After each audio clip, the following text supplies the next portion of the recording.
I was always a believer in brief, high-intensity workouts. Got a bit more frequent as I got further along, but then I was a pro and I was using steroids and I wasn't having a job and I could rest all day. So, but the most I was training was 4 days out of 6. You're on TRT. Yeah. And you're focused on longevity. And tell me, what does that encompass? What do you? Important markers, first of all, is muscle mass, isn't it? Which I don't exactly have a problem with because I've still got a lot of muscle mass from the bodybuilding career. All I need to do now is really maintain it. So yeah, muscle mass, keeping the hormones at an optimal level. So today we're going to discuss with 6-time winning bodybuilding champion of the Mr. Olympia, and we're going to kind of delve into a topic that we don't normally talk about on the channel, but something that is all tied in and interconnected, and that's how does your mind affect the rest of your life and generalized balance. So you don't want to miss my amazing discussion with Dorian Yates. Keep watching.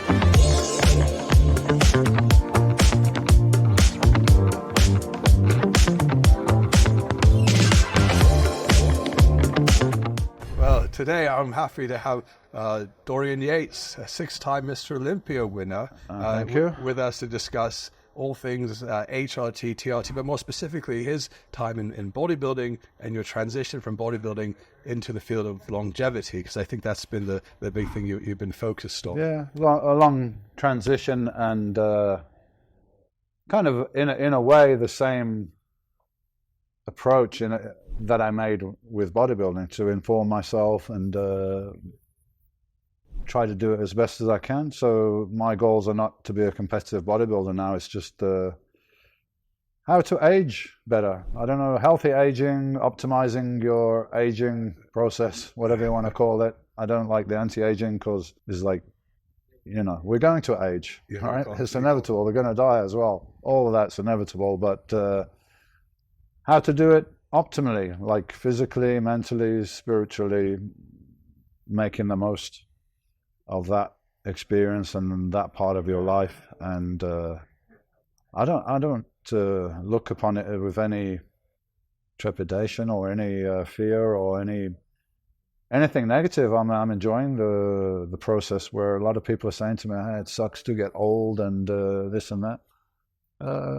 Not from my point of view, it doesn't. I'm feeling good. That's good. You look great. Thanks. I mean, when you're training as a bodybuilder, and I've also watched some of your other fitness videos where you're a very intense trainer. And do you take that same level of intensity and apply it towards your transition towards longevity?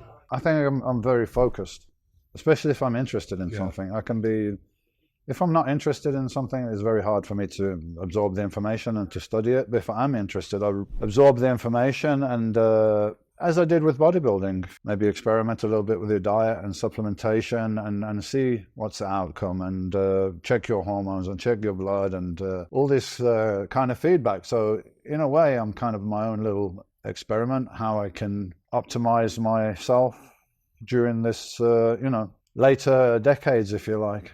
Yeah. So I want to ask you, how did you come up with when you're in bodybuilding? I mean, did you have someone that coached and guided you on what you should do, nutrition, diet, I suppose even hormonal improvements? Not really. I mean, there was no such thing as a coach. Yeah. I mean, there were more experienced guys in the gym, or maybe there was a guy that owned a gym and he would have competitors from his gym that he would help and give advice on various things. And then you had the magazines and occasional people coming over from the USA. As when I started, it was really USA-based sport. All the top guys are from the USA. Every couple of months, there will be a top guy coming from USA doing seminars around the country, and so you could go and watch those and get information. But very much I did it myself. I think I really was attracted to bodybuilding because it was very individual at that point. People didn't have coaches and nutritionists. I had to go to the library and buy a book on nutrition with all the breakdown of the macros and everything like that.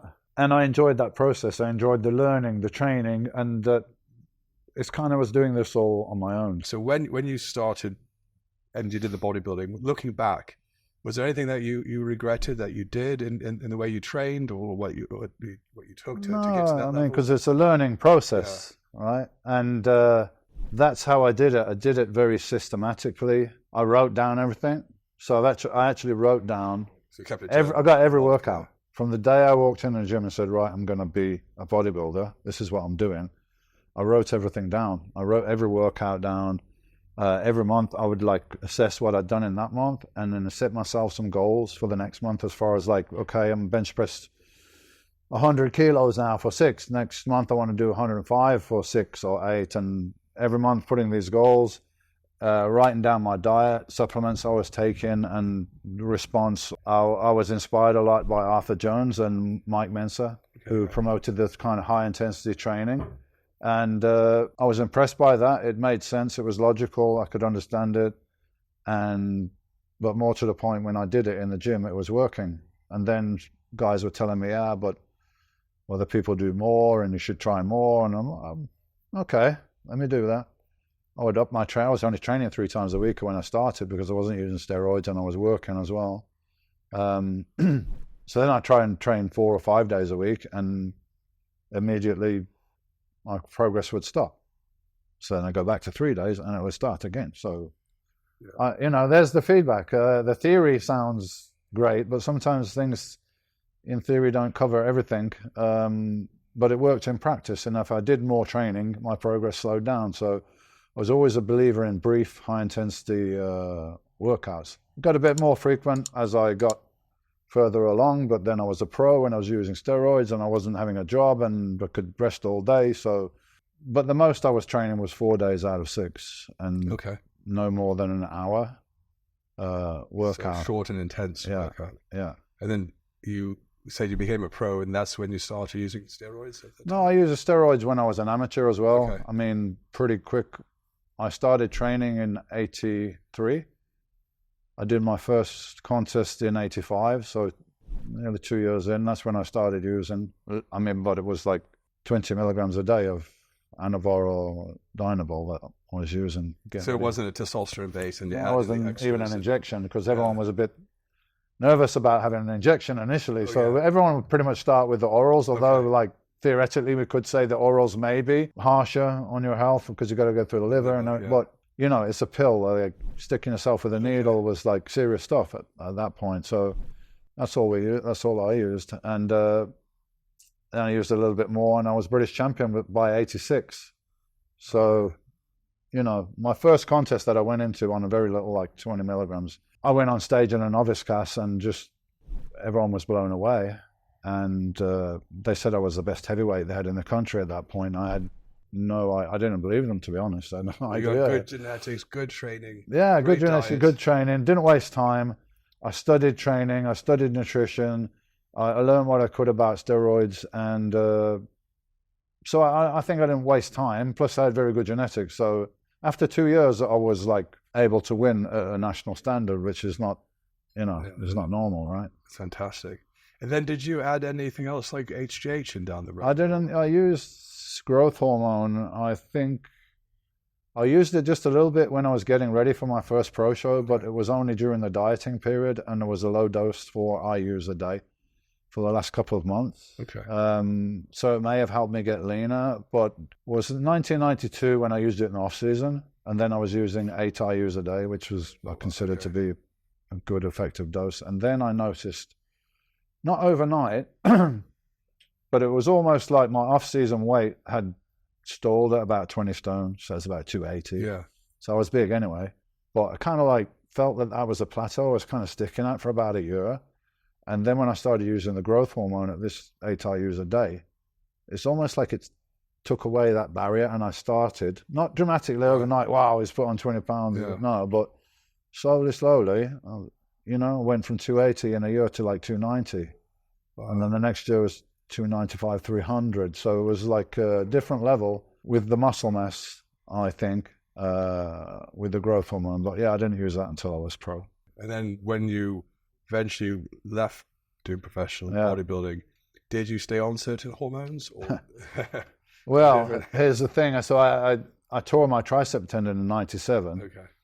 Getting ready for the contest, and after the contest I had a surgery to reattach it, and then I wanted to see how will it go to get back into training, and is it possible? that I could do another Mr. Olympia? I don't know until I start training. I don't know how the tricep's going to look, how it's going to function or anything. So slowly get back into training. But I realized at some point, so I was using some steroids during that point, some testosterone, some nandrolone, just, you know, to help the recovery and to start training, getting the size back and everything. And I realized that there was just a big difference in the strength, the function of the left to right side. Not only that, aesthetically, it looked different. The medial head had really torn and reduced. So then I'm like, well, let's just be honest. I can't train properly. There's no way I can compete with the best in the world. And I was lucky, you know, to be able to get through to the contest last time and win it, because I couldn't train for the last 3 weeks with a severe injury. No point to go and try again, because I couldn't even match that, and I'll get beaten, and what's the point of that? Maybe I'm a bit of extremist, I guess. Who would want to be the best in the world at anything? It's a bit extreme, right? Yeah. So you must be. So I said I'm using steroids as a tool of the trade, and like, you know, that's it. So when I finished steroids. And also my wife at the time was like wanting to have another baby, and we were kind of like, let's put it off until I finish, and then like I got more time and we fix the hormones, and so there was that as well. So I said, I'm just going to stop, and I just stopped. I just stopped cold turkey, and that was not. I'm definitely advising you not to do that. Yeah? So I was going to ask you, how did it play into your mental health at the time? And well, it was. I guess it was potentially devastating on my mental health. It's hard to say because there was a lot of other factors. Yeah. I mean, first of all, I retired from something that was totally absorbing and was my whole life and becomes your whole identity. So now that's taken away, and I really don't know who I am or what I should do. Or, I mean, there's not even, was a complete cutoff because there's no internet or anything then. So, you know, the world is, so this is the world is a small place now. You know, you can message your friend or the other side of the world, and all this, it was a different time. You're only visible as a professional bodybuilder in magazines or on videotapes. Now I'm finished and I'm cut off. There's no social media. There's no way. And I don't know. I just felt like I didn't know who I was. I felt like things in my personal life, in my marriage, that were probably not good, but I had been putting my head in the sand as I was. Just need to be like that. Some things you can't confront, or you don't want to, because you need to keep focused, and as a competitor. So there was that, and somebody else, somebody in my family that was young, and they died very unexpectedly. So all these things happened within a year period, and my hormones were like on the floor. And I went to see an endocrinologist, and after talking with him, he said, to be honest, as far as like, you know, recovering yourself and your testosterone and everything after steroids, I think you know more than me. I mean, this was like devastating. I'm like, I come here for advice, man. And shall I do HCG? Shall I do that? And he's like, I don't know. Basically, you probably sound like you know more than me. So he was just a fertility doctor. He didn't know anything about that, like the testosterone. And mentally I was having a hard time. I was like having anxiety attacks in the night. And I mean, eventually it took me about 2 years, but I've just worked it out myself. Like let me take some testosterone, and things leveled out. Then I was able to think a bit more clearly and deal with things. But it was a very, I don't know how it would be if I was, the only factor I had to deal with was that I was coming off testosterone and I had low testosterone. Under normal circumstances, how would I feel? I'd probably feel depressed, but there was also an avalanche of things that I had to confront at the same time. So yeah, I was, I mean, as low as you want to talk about, I was suicidal. I was like, I don't know who I am. I don't know what the point is. And who was that guy? Who was that guy that won all those contests and was like on top of the world and was like a king? I mean, who was that? I don't even know who that was. Like, that's how I was feeling at the time. And, you know, just having a shot of testosterone didn't fix all those things, but it eventually put me in a better frame of mind to be able to think a bit more logically and so on, and work things out. And it took me a long time to I don't know why I felt like that. I felt like the Mr. Olympia's over. Yeah. And now I need to be somebody else. Like, I needed to reinvent myself and be somebody else. But in fact, being Mr. Olympia is always going to be a big part of my life and a big part of it. But it's not, you know, it's it doesn't sum me up. It's not my identity. It's part, and it's a huge part of my life, because otherwise nobody interested in talking to me, right? And I wouldn't be able to get my views across and hopefully just help people with my life experience, especially guys that are younger and they want to, you know, they don't have a lot of people to look up to. That I've been there. I've lived life. I've been. Now you want to give back. Yeah, exactly. That's it. I think that's the whole point, really. In the end, you achieve your goals, you win your battles, you win your trophies, you win some money, and all this stuff. But there's always a greater purpose, I believe, behind it, and that I have a platform and that I can reach people. I think is what I'm doing now. Yeah, you're doing good work out there. I mean, I'm just being me. That's who I need to be, and speak my own truth, and encourage everybody to do that for themselves. They don't have to be me or agree with me or follow my path or anything like that. It's just to be able to question yourself. Yeah. And who are you? You know, are you really you? Is it really your opinions that's going through your head? Is it really, or are you following because it's comfortable? Or did somebody else tell you and you never questioned it? You know, be your own expression and question everything, because most things are not true. Yeah, most things are not true. So question everything, even me. I don't give a shit. Yeah, that's a good outlook. You're free when you have that outlook. When you're not you're free. Just question. I mean, that's my favorite hobby. People ask me, I say for a joke, but I'm serious. Like, what do you do now? What's your hobby? Fucking thinking. Thinking is your hobby. Is my hobby. Yes. And continual thinking and analysis of self, of like, what is this? You know? Where am I? Yeah, I mean, shouldn't we be doing that? Yeah. Like, at least at some point, maybe you don't think like that when you're 25 or 30 because you're young and you want to kill the world and conquer, and you're young and that's your drive, right? But at some point, I know it's a game. More than that, I know it's a game which I can interact with and I can influence with my thoughts. Do you still see the 25-year-old in yourself? I mean, I sometimes look back and I'm 50. No, I said before, so I'll be repeating myself a little bit, but I think it's an important point that I fucking love that guy. I'm very proud of that guy, because he had the focus and the strength to just do that and build that on his own. That's great. Like, nobody was saying this is a good idea to do this. Nobody was saying, well done, mate. You go around and, my mates were buying cars, they were going out and all this stuff that I wasn't doing, but I was loving what I was doing, and I was in there. I was like, I'm living a dream here. I'm making something. So I'm proud of that guy, because without that guy, I wouldn't be this guy, would I? No. We're all some of the experiences that we. Yeah, that's why I don't do regrets, and I don't do I can only say I did this, and maybe it would be better to do that, and somebody else can learn from that. But it's part of my process, so it's not to say change it or have any regrets, because it's all part of the tapestry of your life, everything that happens. That's a good outlook. That's definitely a good outlook. So you did the testosterone, you got better. Yeah. Did you do it in cycles? Did you just continue on with that? Did you find a solution? Because I think you said you. No, I was just doing like 250 a week or something like that. So it's probably over TRT. Was the doctor helping you at the time? No, or you're back on. No, I just did it myself. There was nobody around then. It's not like now, That's what I'm saying to the guys now. You have access to so much information and help and everything. So I went to my doctor. Yeah, it's Castle Vale. It's one of the big council estates in Birmingham. So this guy's used to dealing with alcoholics, underage pregnancies, depression, all kind of stuff. Yeah.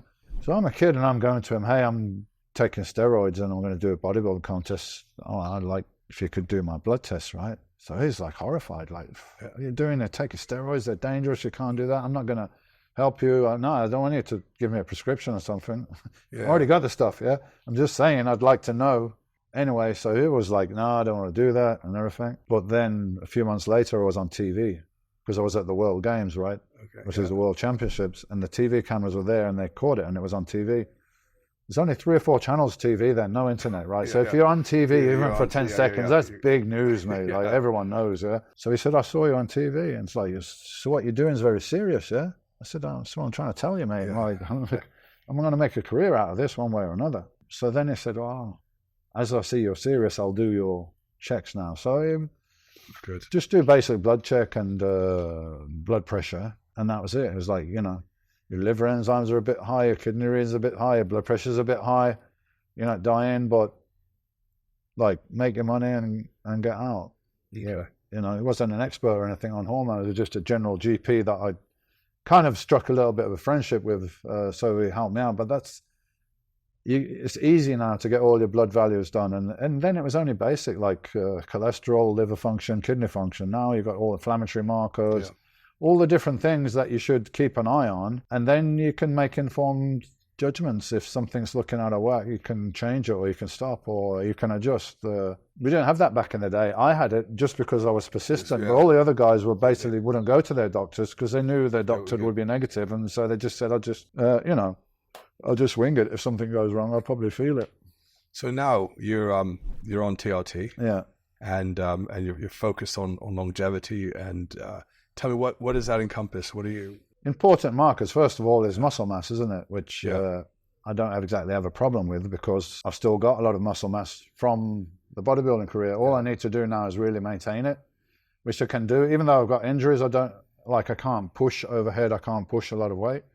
But I can do light dumbbells and shoulder machines. injuries, shoulder injuries. And the tricep it's fully attached, but it's a rotator cuff, so supraspinatus are torn on both sides. And this side I fell off from my mountain biking, so I dislocated it, and I rehabbed it with no surgery. And honestly, it's probably better than the side that I've had 2 or 3 surgeries on. So I rehabbed that myself. Sometimes it's took some peptides, which is interesting. I don't know, BPC 157. I'm familiar with that, Did it help?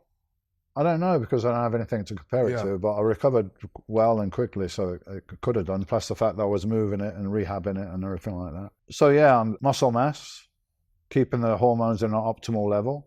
So my testosterone is like pretty much towards the high end of the free test.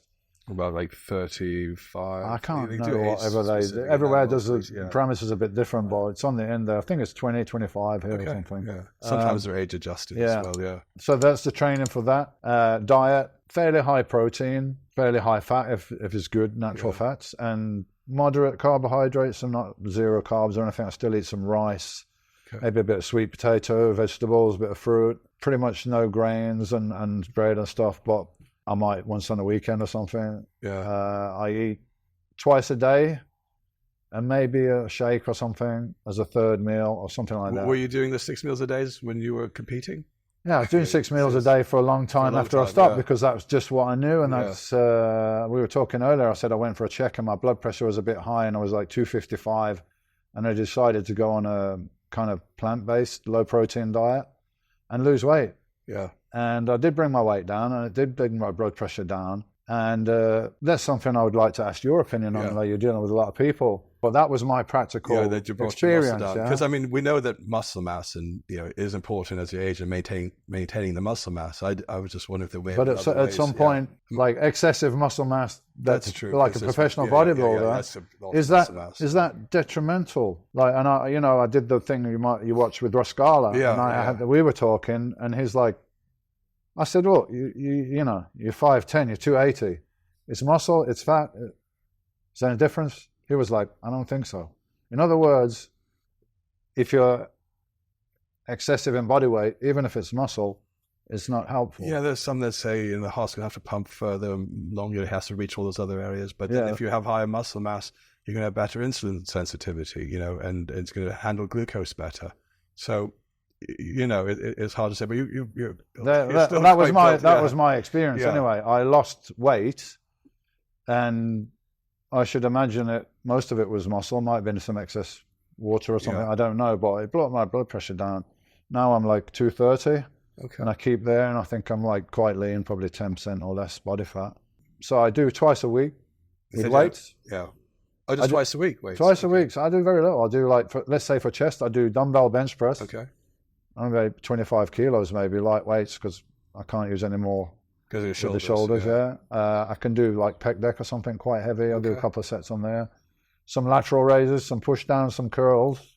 That's it, man. Just a few sets just to maintain, and it's quite easy to maintain with that. And I do once a week. I do legs. At the moment, I just do leg extension, leg curls, and some body weight stuff. I go cycling once a week. I do interval cardio once a week. I do Pilates or yoga, mainly Pilates at the moment. for movement and mobility. So I'm doing some muscle mass work, I'm doing some cardio work, I'm doing some mobility work. I'm covering all the bases, man. And, you know, I go walk the dog and stuff like that. So getting your steps in. Do you do monitor? Do you have an Apple Watch? I like, and I'm OCD, yeah. So if I have these things, it just becomes, I'm just checking it all the time. I mean, after a while, I recognize a pattern. Yeah. Like, you know, I don't need, yes, I've used the Apple Watch and everything, yeah. Yeah. But once I've used it a few times, I know, how much, I know when my heart rate's high and when it's medium. I don't really need the thing. Right. I know if I had a shitty night's sleep or a good one. You don't need so for me, it's not. You, it's a tool that can become like, in a way, a negative mentally. Yeah, because I tend to be OCD, so it's better if I just relax on it. And I'm trying to get like my whole life at this point. I think the whole art is to just bring everything like in a balance. Yeah, you know, that's where I'm getting to. Like everything comes into the middle. Yeah, so. Yes, fitness and diet and everything, it's a big part of my life. It's what I do, it's what I teach, it's what I talk about, but to not get obsessive about it where it becomes the overriding factor. Kind of a low level anxiety or something. Then like, is this really helping you now? This has always got to be the question, you know, at this point in life. I don't have many like wise people that I look up to that I think they're wise and I can learn and they're teachers, but I do have one gentleman that I consider to still be my teacher. He's my friend, but he's my teacher. He's older than me. And, you know, you can go as like a bodybuilding or anything. You can go as deep and as technical as you want, or you can simplify. I think it's great if you can simplify things. And it's like the question, is it good for you? That's the question. Is it good for you? Is it good for you? That's the question. No, you know, it's pretty simple, right? Is it good for you to keep checking this thing and looking and checking your blood pressure 10 times a day? Because I can get into that mode. Yeah. Because that was very helpful to some degree when I was bodybuilding, but that won't be helpful now. So yeah, I know. You know, I've done a big test when I went to Brazil. My wife's from Brazil, so I went to a sports clinic there and I did the test of VO2 max and biological fitness age and recovery and all that stuff, and that was really good. It was like overall biological fitness age was 37 and in the 95 plus percentile for my age. VO2 max, that's good. Yeah, and recovery, heart rate recovery after peaking, and they put it all together, you know, the whole the whole assessment. So I was happy with that. It shows what I'm doing. Like, if you want to analyze it, that's a professional analysis. So I don't need to watch every day on my Apple Watch. Plus, Apple Watch doesn't take into account if you do the cross trainer or the elliptical. Yeah, and I don't. I make it part of my life. I've been like traveling, for instance, the last 2 weeks. I've been to UK, Romania, Bulgaria, and Georgia, doing promotions for my company, DY Nutrition, and doing talks and everything. And there's a lot of flying, should I go to the gym today? Quite honestly, if I probably don't have the energy and I don't see that that's going to be a plus. Yeah. So I think I did like within 2 weeks, 2 sessions. I just went to the gym to ride the bike for half an hour. Okay. And every morning I did 10 or 15 minutes stretching and moving just to keep, and I didn't train and like, is it really going to matter if I don't train for 2 or 3 weeks on my overall? I'm up there. I'm 95 percentile plus, man. You know, you'll be fine, relax. So it's not a priority as it was. Like training, my whole life is around training. I think some of us, I used to feel, you know, I would train between 4 and 6 or 7 in the evening, and there was this almost a witching hour where I felt the pressure, anxiety if I don't go to the gym, if I don't train within that amount of time. Yeah, because that pressure, that anxiety is useful at some point to keep you on your toes. But turn it on, turn it off is the art, right? If you need it, if I need it, it's there. But yeah, I need to enjoy my life. I need to be relaxed and. 90% of the time I eat good food. If I want to eat 10% shit and drink beer, then you do. Cool. Like, you know, what's the point of me doing all this training, been in the gym for 40 years, if I can't have a fucking few weeks off sometimes? It's like, am I going to fall apart? No, I'm not. Like, you know, but we often get into this obsessive thinking and we're not balanced, which is inevitable if you're doing competition. But if you're listening to this and you just want to like make it part of your life, you know, and make your life better, because the training and the nutrition makes your life better, not that it starts taking away from your life because now you're being obsessed and you're not spending time with loved ones, or you're not doing other things that you would like to do because now you're just obsessed with your body. I need my body as a vehicle, man. Yeah. I need it to move around in, so I need it in good shape. so I can enjoy my life, so I can go and I can travel and I can go places and experience things and go and eat some shit food if I want to sometimes, but it's all in balance. Yeah. You know, and you see people that are not well, they're not healthy. It's not fun, man. It's not fun. It's not fun when you can't move, and I like to go out in nature and walk and ride my bike, so that's why I'm keeping in shape, really. Good. No, and also, like, yeah, you can do it. And a lot of guys in bodybuilding, they get stuck there and they keep on doing it when it's not really like what you should be doing now. Like, should I be doing heavy training when I've got arthritic shoulders and joints from my earlier heavy training? No, it's not what I need to do now. Probably better if I do some yoga or Pilates or something and get my posture right and movement and everything. Do you do yoga? Yeah, I've done the yoga like twice a week for years. Now, because I had a problem with my hip, and I'm going to need surgery on that, so I'm not doing it at the moment. But I do Pilates once a week, which is, has some similar stuff, but it's more controlled and it's more physical. Where yoga's a bit of everything: physical, breathing, spiritual, if you like. My brother has a yoga studio. It's great. It's kind of addictive when you do it, man. It's so relaxing that you feel. There's a different feeling from when you go to the gym. Yeah. When you go to the gym and you're using like aggression and pushing energy and masculine energy, if you like. Yoga is more relaxing, so you feel, after the gym you feel tired, exhausted maybe. After yoga you feel tired, relaxed, like just nice and relaxed. There's different feelings. Like the hot yoga? You do that? I've tried hot yoga, but it's a bit too much for me. I sweat enough anyway without. I went to hot yoga and it's embarrassing because all the ladies, like, they got a few drops. And your whole mat is Mine's a swimming pool, man. I've got like 3 towels and I've used all of them, so I don't really need that. But I do saunas. I'm a big believer in the health benefits. It's supposed to boost your growth hormone level a bit. Yeah, it's got a lot of benefits. Heat shock protein. It's basically stress. Like optimize your body optimizes itself when it's under stress because it needs to be. It needs to handle the stress. So you get heat shock proteins and. Apparently is the best way to detox from all the shit that's in the environment right now. That's in the air.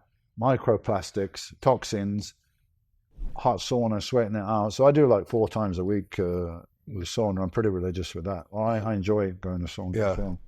I was doing it for a while. I go to the David Lloyd up in Bushy, so it was it's always popular, the sauna. Yeah, sauna is a good part of your routine. I mean, it's raising your heart rate, it's pumping the blood around, it's opening your capillaries, your blood vessels are working.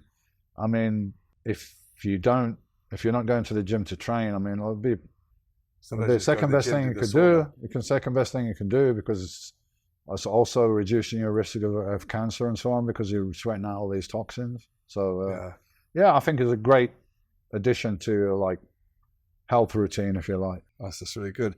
I've heard you talk before about psychedelics. Can you tell me a little bit about that? What your thoughts? Yeah, it's been part of my journey, I guess, learning journey using psychedelics. So ayahuasca was a big part of that. I first tried it in Brazil. Okay. Where I met my wife, and that wasn't fun because I was still using recreational drugs, and I didn't know. Should have mixed them. And all. I didn't know anything about it that much. I mean, it wasn't like out in the general consciousness then and so on. Like, you didn't have like YouTube things about ayahuasca, just something I read about.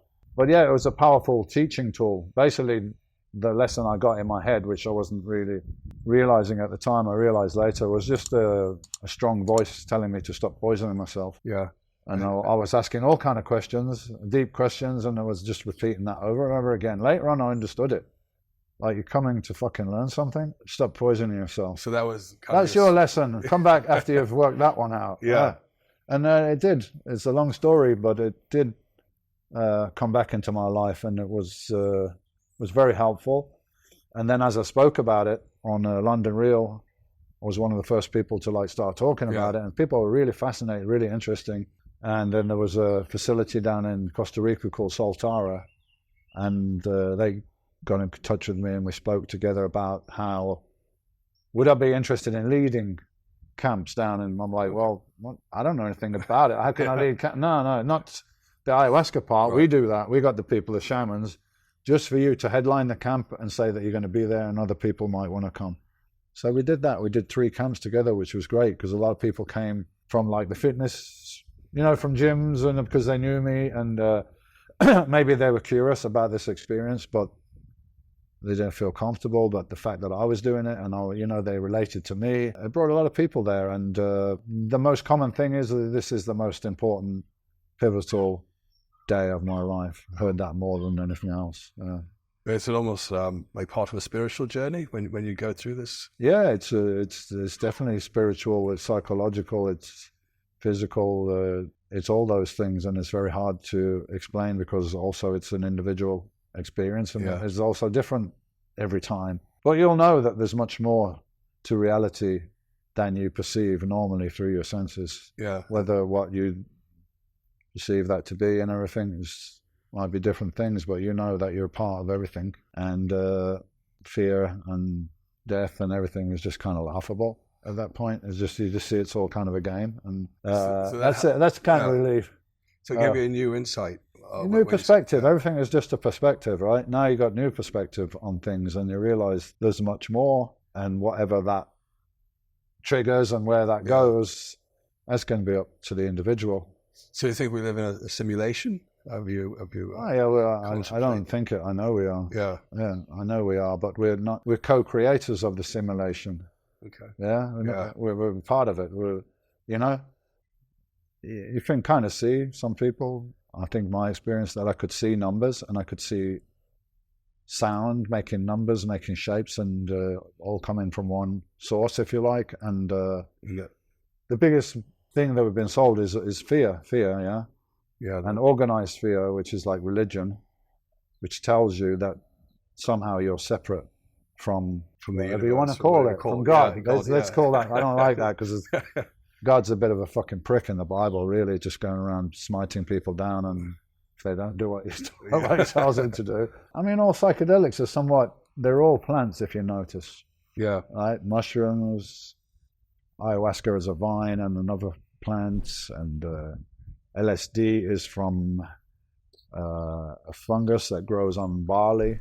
Where does space cake fall into it? Because I had an experience. Space cake is just cannabis. Is it just cannabis? It's just cannabis in cannabis, yeah. But let me see. I'm going to get this wrong. THC is 9-delta THC when you smoke it, right? And you get high. That's the psychoactive component. But when you eat it, first of all, you're going to be taking a bigger dose, and secondly, it goes through your liver, and it becomes 11-delta or delta 11. So it's slightly different. Seems to be more psychedelic, more trippy, and you've probably just had way too much. If you have a joint and you have 1 or 2 puffs, and then you're just going to see how you feel, right? You might just want to leave it for a fucking hour. Right. But you've just eaten a whole joint worth, right? And once it gets in your bloodstream and hits you, there's no way for you to get off that merry-go-round. And you might not like it because too much THC, and that depends on the individual's tolerance, you're going to feel uncomfortable. You're going to feel paranoid. Maybe you're going to feel anxiety. Heart rate's going to go up. You're going to sweat. Your blood sugar is going to go down. I had hallucinations. So hallucinations. Or is it hallucinations, or are you just seeing more of what you can't normally see? That's what you're not hallucinating. No. Well, I had all the basics, like when you're smoking, because I think I've only tried it once smoking it, and then I tried the space cake in 2022 when I was in Amsterdam, just half a slice. Classic mistake. And we went to a club, and I remember getting the giggles and laughs, just like you do when you smoke it. But then it got to be a point where I had this time dilation where we're on the tram, and I thought we had circled Amsterdam 4 times, and we only stopped once. And then crossing the road was like crossing a massive river, and I was on a mission quest. And then you get to it is a mission to cross the road in Amsterdam. You got bikes coming one way who want to kill you. You got tram coming the another way, and a car and everything. So it was a mission. And then it's just THC, but it's gone through your liver, so it's more powerful now, and you've just had too much of it. Like, if you want to experiment with cannabis, don't eat it. I know people, I don't want to smoke, I don't want to vape. But it's just like you're able to take a microdose, let's say, by doing that, and then you just assess, right? Because when you smoke it, immediately it's through the bloodstream, through the lungs, in the brain, boom. You're going to feel it, and just chill with that. And you probably don't need any more if you're a beginner. What you're doing there, you're taking a full-on expert dose, and you've never done it before, And then you're putting yourself in an environment, a nightclub with loads of people, and who knows what the hell energy they're carrying around with them. Yeah. And what do you expect, man? Yeah, I know. It was my first time. But everybody does that on the first time because they feel like eating it is somehow going to be better than smoking it. Actually, like a nice proper cake. Yeah, exactly. Then you eat too much. Yeah? It happens to many people. Happens to everyone. Yeah, so you understand. It's a funny story. But it's not. It's slightly psychedelic, slightly. Changing your vibration, let's say cannabis, is something you could use on a daily basis if you wanted to. But ayahuasca or DMT or like a mega dose of psilocybin, something like that, that's something else. That's a deep trip that's going to take you deep and going to show you a lot of stuff and probably prompt a lot of questions inside yourself. Yeah.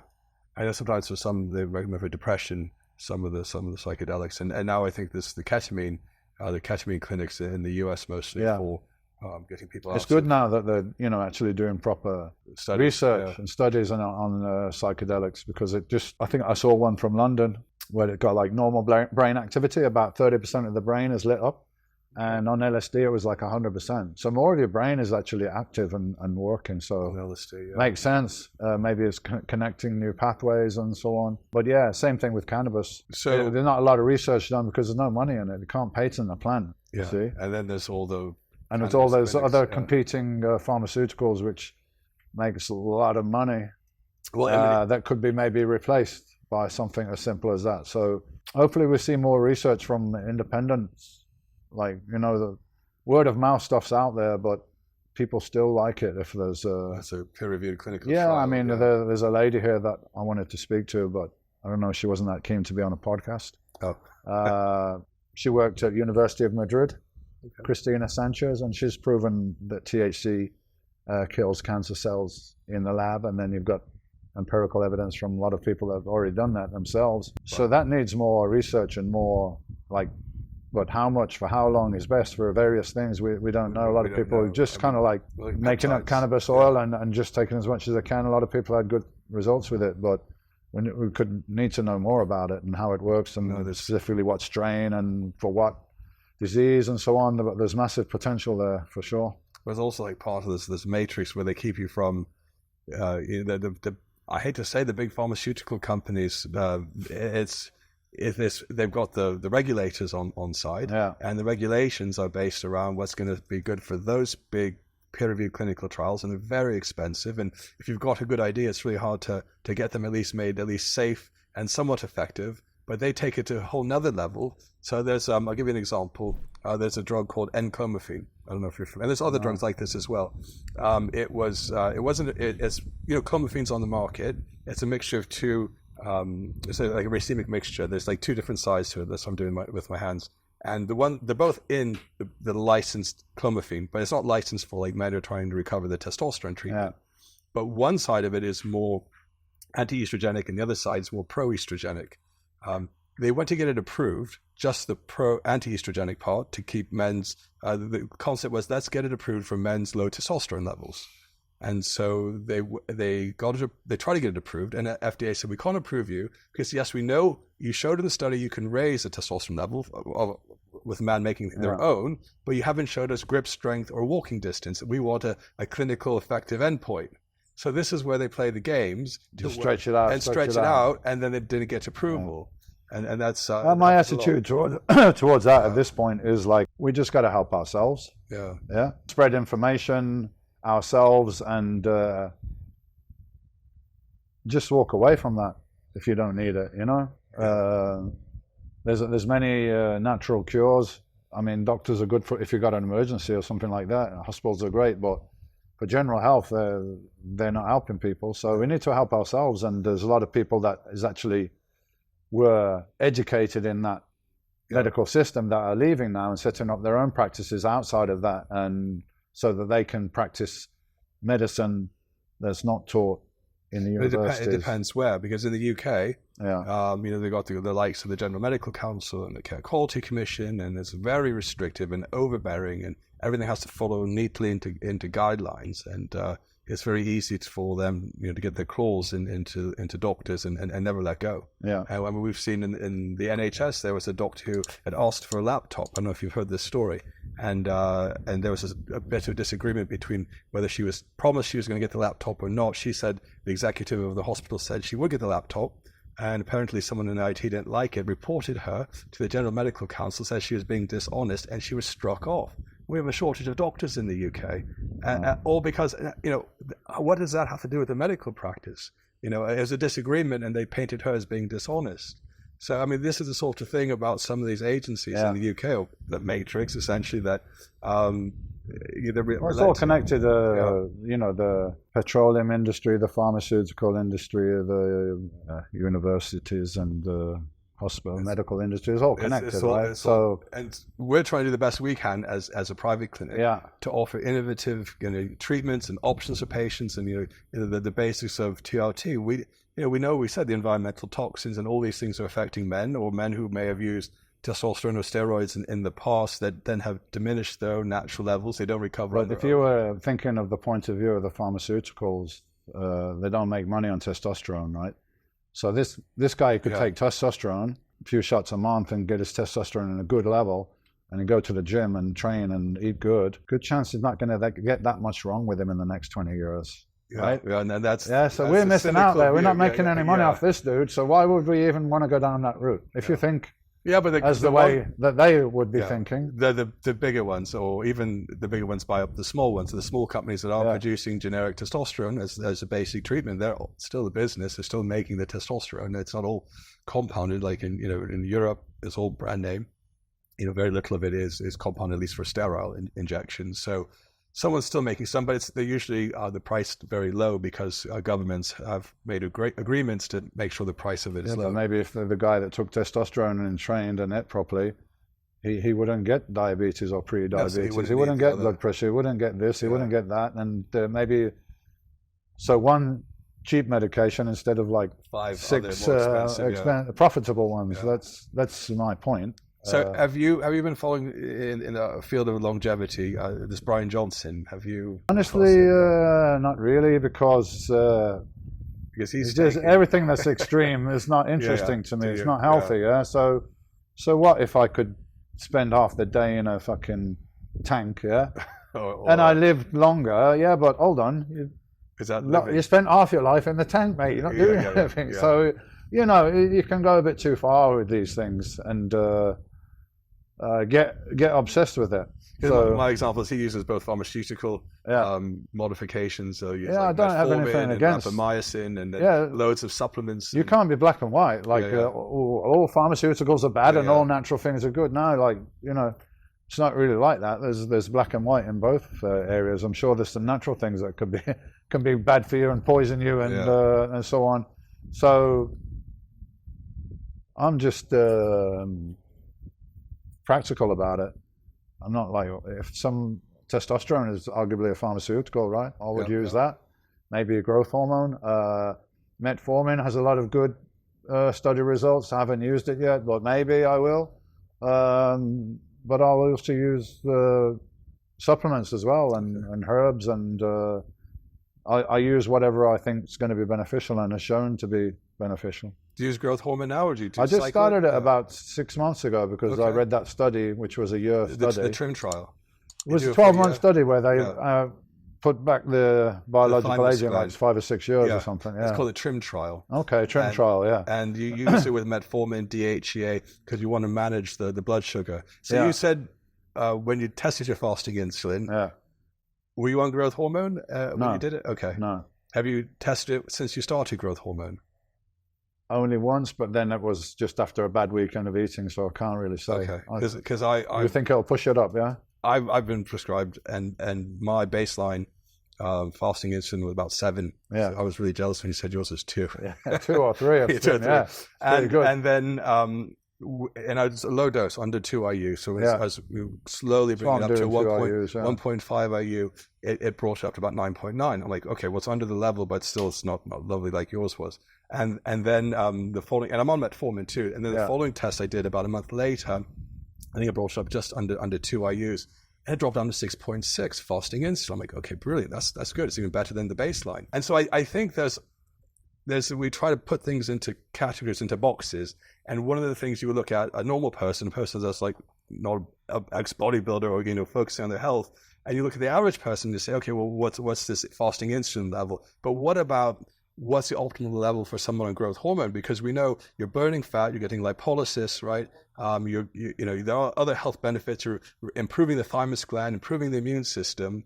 So are you really moving towards insulin resistance because you're taking growth hormone, or is it something else? And I think that's not been... What would happen if you stop taking it for a couple of weeks and then check it and find out? Yeah. So you know, process of elimination.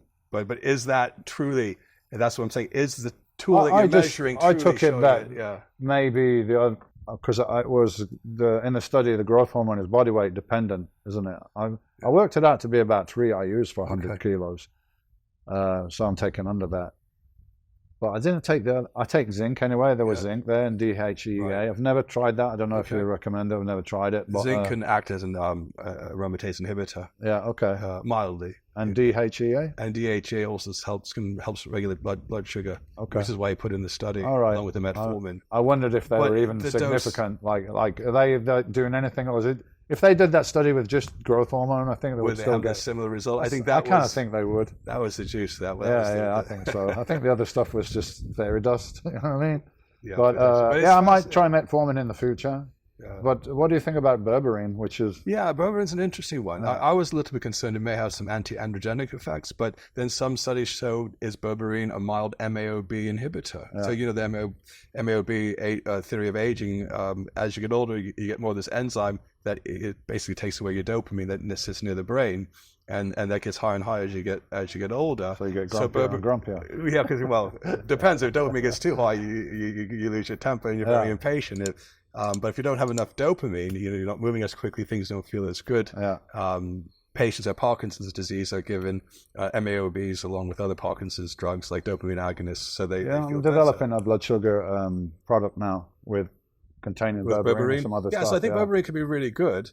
I was I'm very sensitive to herbs. You go either way with me, and I might not feel good. Maybe I need to be on them for longer and to get adjusted to it. Ashwagandha is one that I tried that I think it put me into a weird short-term mania. I didn't feel good at all. I think it had more of a serotonin-like effect rather than a dopamine boost. So have you used the ashwagandha? I have. I didn't feel much from it, but I think it's like an adaptogen. It kind of adapts like ginseng or something to what your body needs. That's what as far as much I know about it. But I didn't feel much from it as far as improved mood or sleep or anything. Interestingly, about blood sugar, a lot of people might not know this, but the FDA approved an old drug called bromocriptine. You know what that is?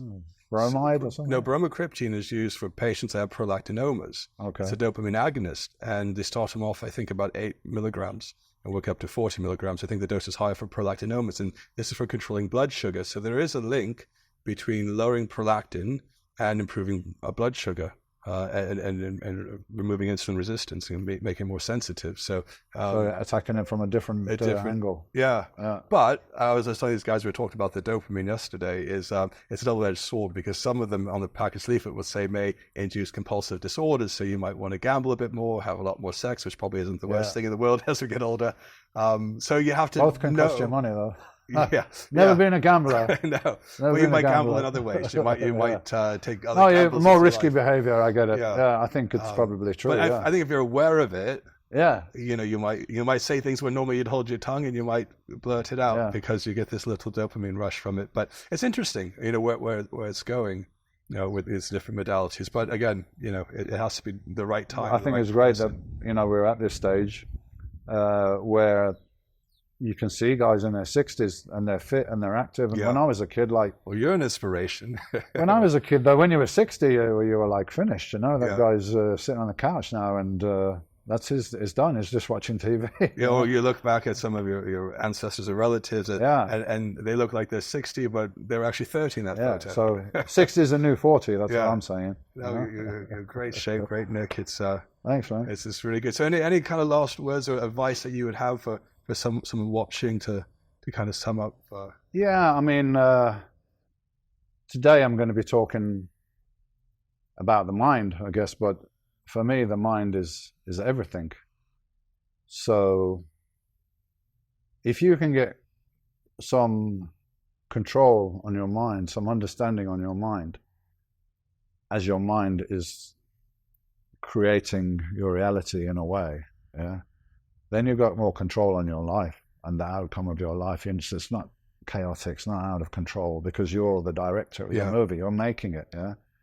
Well, you need to be in control of the projector, and that goes into anything that you're doing, right? So all the time we've got in the day and we're looking on the phone and we're looking there, I'm as guilty as anyone, but take half an hour or even 20 minutes, yeah, for yourself. Maybe you get a meditation, put some headphones on, sit somewhere really quiet. However you want to do it, you can work it out, and I don't need to tell you how to do it.